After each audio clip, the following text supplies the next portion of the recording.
So this video is going to be very, very actionable. I'm going to tell you the exact steps you need to build an effective deep work habit. Honestly, a habit that could let you do 2 hours of study per day. Because I've been rereading this book called Deep Work by Cal Newport, 10 out of 10 book. This is like my 4th time reading it. And I'm getting a bunch of new insights. And I'm going to explain some of them in this video, but I'm also going to teach you how to develop the deep work habit. Because throughout my entire life, I've had all sorts of deep work study habits. There were times in high school where literally I would study in every opportunity I could. I'd be on the bus studying. I'd read the physics textbook before bed. And there would be times in my university life where I would literally schedule exactly when I was going to study, same time every single day. So I've also researched a lot about how to develop habits, how to build deep work habits, how to focus. So I'm going to give you the 5 steps required to build a deep work habit that helped me for the past 10 years honestly get A's, straight A's, only studying 2 hours a day, maybe 2 to 3 hours a day max. So by the way, this book, Deep Work, if you want me to make a summary on this book, 10 out of 10 book, I've been taking a bunch of notes on it. If you want me to make a detailed summary on it, please let me know in the comments. I want to know if you're interested in hearing a summary on it. So first of all, I got to tell you, this is super important. If you want to be motivated to do deep work, if you want to be constantly motivated, you need to know why deep work is important. So let me tell you. Deep work is your competitive advantage. So in the modern day, the innovative things, the things that add value to society, right? Like scientists, the people who are creating things, actually adding values to society, changing society. This comes from deep work. Deep work is when you sit down and you focus really, really deeply. That's when the true creative output comes that moves and changes society. So if you're like me and you're really ambitious, you want to actually achieve some great things in your life. In high school, I always had dreams of achieving some amazing things in my life, creating things that would literally change humanity. And if you're like me and you want to live that kind of life and achieve those big things, then the secret to doing that is learning how to do deep work, learning how to actually sit down and do this intense, deep focus, which is where value is created. I like to think of some of the greatest scientists, inventors of our time. Imagine I read about Carl Jung. Carl Jung is this psychologist from 100 years ago who revolutionized psychology. And he used to lock himself away in his garage for hours at a time so he could achieve those deep work states. So learning deep work is not just about how to study well and get straight A's. It's also a skill required if you actually want to change the world and actually achieve some big things in your life. So if you learn how to do deep work, this is your competitive advantage. Because here's the thing, deep work is rare. Another thing I learned from this book, deep work is extremely rare. You go to the library, you look around in society, most people are doing very, very shallow work. They're not actually doing deep work. I heard this statistic that in an 8-hour workday, most people only get about 1 or 2 hours of work done.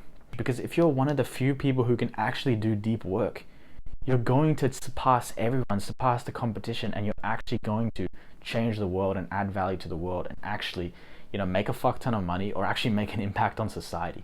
So listen carefully. Take notes on what I'm about to say. So the first step to developing your deep work habit is you need to pick a time, and I'm going to explain why. All the times of the day are not created equal. So if you study in the morning, if you do deep work in the morning versus if you do deep work in the afternoon, they're actually going to be very different because our energy, our alertness throughout the day fluctuates.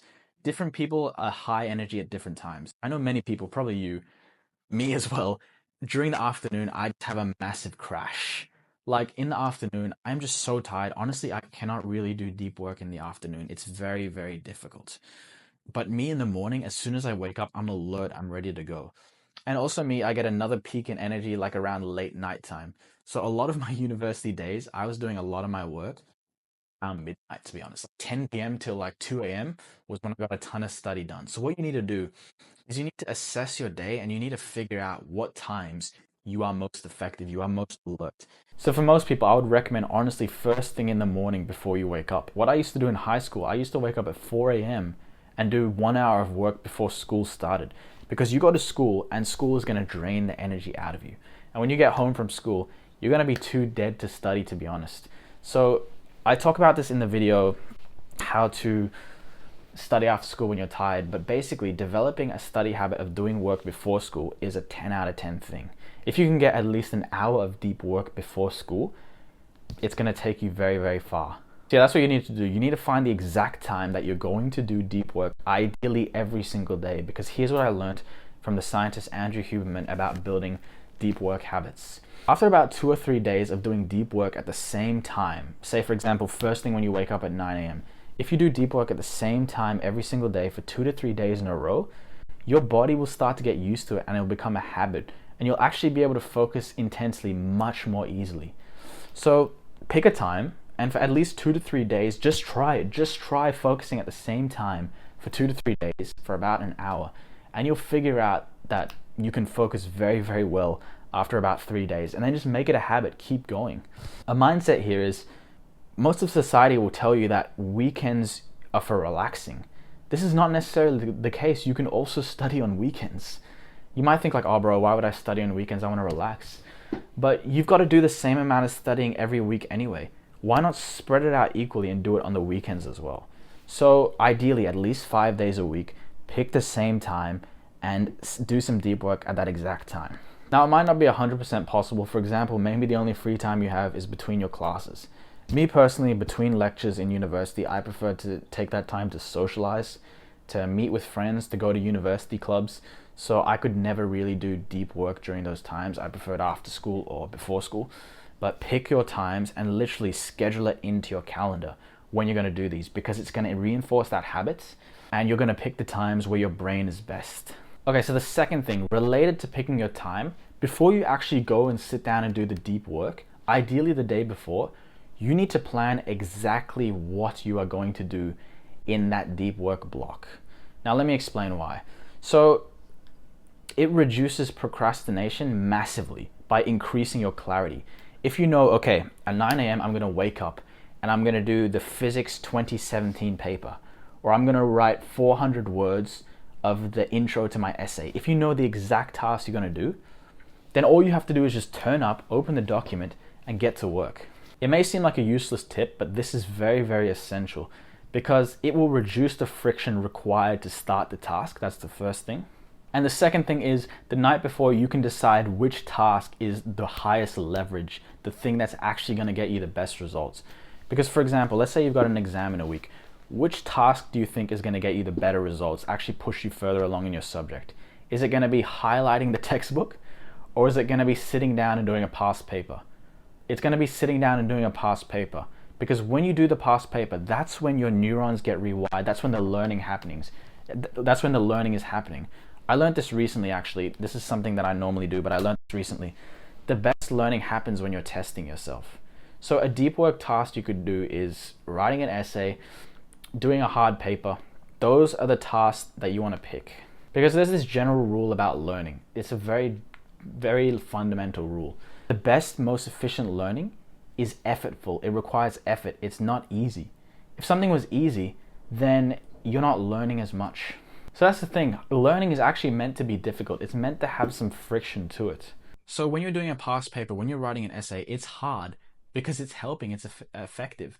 If you just sit down and you copy notes from the lecture slides to your book, or you just highlight the textbook, which is what most students do, it's easy. Therefore, it requires no effort. Therefore, not much learning is actually happening. Learning happens when you test yourself on the material, when you do a past paper. So that's the second thing. Pick exactly what task you're going to do. So how exactly do you do this? Personally, I use a physical notebook. The night before, I will write down, okay, my 9 a.m. deep work block, I'm going to do this exact task. So all I have to do is look at it, open up the document on my computer, and just type away. It's very, very simple. So now the third thing I want to mention about building a deep work habit, you need to pick a length of time. So how long do you do deep work for? Do you do it for 20 minutes, like the Pomodoro technique? Do you do it for 5 hours? Well, the general rule is our body works in these things called ultradian cycles. So our body works in about periods of 90 to 120 minutes. So 1.5 hours to 2 hours is about the maximum time we can focus at full capacity. So in general, I make my deep work blocks honestly 90 minutes. Sometimes I push to 2 hours if I'm really in the flow, but about 90 minutes is when my brain starts to slow down and I can't really focus for much longer. So I'd recommend 90 minutes. But here's the thing. If you've never sat down and focused for 90 minutes, you are going to find it very difficult. If you've never done this before, you've never focused for long periods of time, what you should do, this is what I learned from the entrepreneur Dan Coe. You want to start small. So start by focusing for maybe 20 minutes. So make your deep work block tomorrow 20 minutes. And as you get good at that, slowly increase how long you focus for until you reach about 90 minutes. So let's say you're training your abs and you're doing like a plank, which is where you like balance to train your abs. If you're just starting training abs and you do a plank for so long that you're in pain and you collapse, you push yourself to your limits. Well, the next day you're going to be so sore, you're not going to be able to do it again. In fact, you're going to be sore for like a week. And it's so hard that you're going to lose all motivation to do it again. It's the exact same thing with deep work and focus. If you've never focused for long periods of time and you sit down and you force yourself to focus for 2 hours, 90 minutes, you're going to be burnt out for the rest of the day, the rest of the week, and you're not going to be motivated to do it again. So it's much better to start small, start with like 20 minutes, 30 minutes, get that momentum going, and then slowly add time throughout the week. Make sure you literally schedule your blocks into your calendar. And if you don't have a calendar, if you're a student, if you're a knowledge worker and you don't have a calendar, that's a whole nother topic. But 100% you need to have a calendar. This is like something that all like high performing students, all knowledge workers, they all have this in common. They all use calendars. Because if you follow a calendar, your brain, this is a quote I really like, your brain is not for storing information, it's for processing it. I think that's how the quote goes.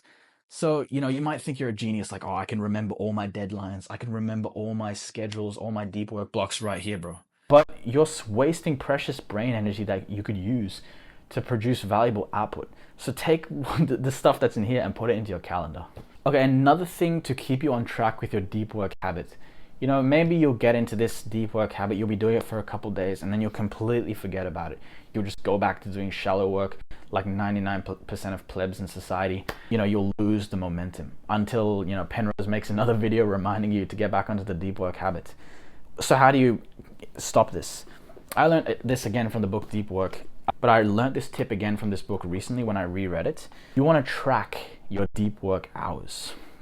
Because if you track how many hours of deep work you're doing a day, then you can see the long-term trends, how long you're studying every single day, and you can work to increase it or decrease it, and you can like keep yourself accountable for the days you're missing it.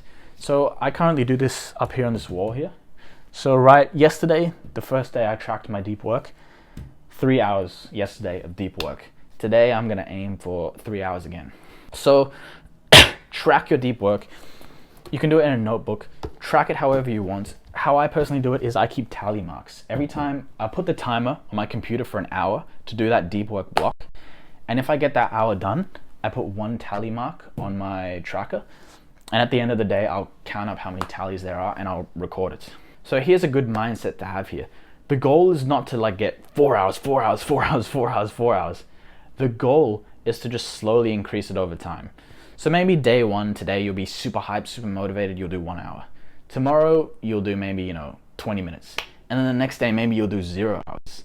So you're gonna fluctuate up and down, up and down. That's fine. A day-to-day basis. Focus on a monthly and weekly scale.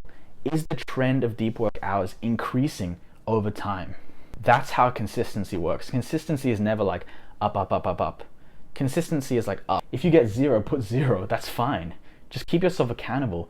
Okay, another bonus tip here, 4th thing to actually doing much more deep work, to do intense focus. It's all about your workspace, your environment, where you're studying. So like I said in the beginning of the video, there were times in my life where I was doing deep work on like the bus on the way home from school. There were times when I was doing deep work fucking like in my bed, lying down on my phone, like typing stuff. So honestly, there's really no rules when it comes to workspace, when it comes to your deep work habit. There's really no rules. In this book, Deep Work, there's a philosophy on deep work called the journalist approach to deep work. A journalist is someone who they have to go do stuff on a moment's notice. So they can't really schedule their deep work. So they approach deep work by doing it whenever possible. They've got a 30 minutes, they'll go upstairs and they'll type away. So you can take that approach to deep work, but unless you're intrinsically super, super motivated, this is not gonna work for you. It's better to schedule your deep work blocks And honestly, scheduling, like I said before, it makes it a habit, actually makes it better for you to focus. So it is better to optimize your deep work than it is to take this journalist approach. So the fourth thing is to optimize your workspace. So I've got my workspace here, the main workspace I use, so I can like show you it a bit. So the first thing I can tell you is you want to elevate your workspace, your computer. So if you're using a computer or you're typing, it's good to have it elevated, because if your eyes are looking up, you're going to be more alert, you're going to have more energy. This is what I learned from Andrew Huberman. Basically, if you're looking up, you've got more energy. If you're looking down, which is what we all do when we go on our phones, you're going to get less energy. So it is good to keep your workspace elevated. See, I have 3 books here, which keep my workspace nice and high. I also have this fucking like nerd keyboard right here, mechanical keyboard. But yeah, it's good to have your workspace elevated. That's the first thing. The second thing is, notice how there's no distractions in front of me. You want to keep distractions out of your peripheral vision. So I always talk about locking yourself away in your bat cave. This is my bat cave.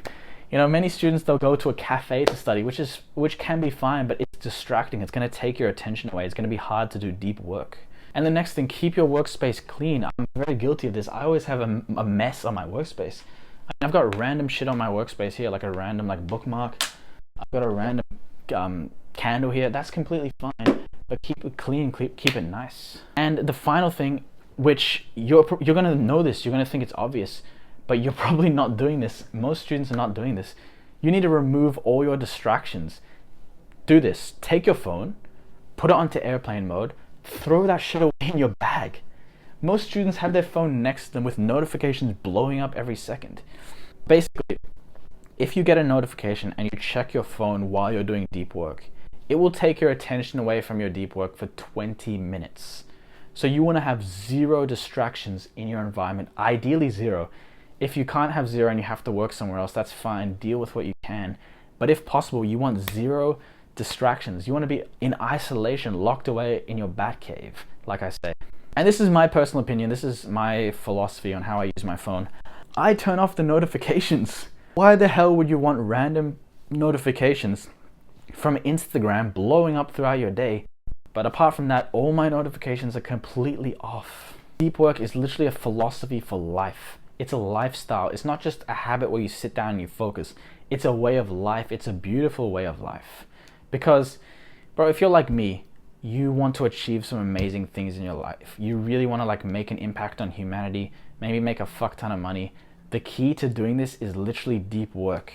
The reason the greatest people of all time, the most creators of all time, the reason they got to where they are is because they could simply sit down and focus. That's the only thing that set them apart. You might think oh, they're geniuses, they have all these amazing ideas. How do you think they got those ideas? By sitting down for uninterrupted periods of time and achieving these deep work states, which allowed them to get some serious stuff done. So when you're sitting down to study next time, you're stressed and you're oh, I can't be bothered to focus and do deep work right now, bro. You are building up this habit, this skill, because literally it is a skill. You are building up this skill which is going to take you so far in your life. You need to accept yourself that life is about deep work. I'm not saying oh, we're going to work all day for the rest of our lives, but you're probably going to be doing some kind of deep work task most days for the rest of your life. And that's okay. That's the fun part of life, because deep work is what gives our life meaning. When we enter those deep states, we are one with our work. We're away from the world. We're away from our thoughts, our negative thoughts. We are just engaged with this task. There's this beautiful book called The War of Art. And it talks about how, we enter these creative states where we're in another universe. We're in a whole different world. And this is what's beautiful about deep work. It's not just, studying hard and getting A's. It's a way of life. It's a philosophy of life. So go build the habit. See you later.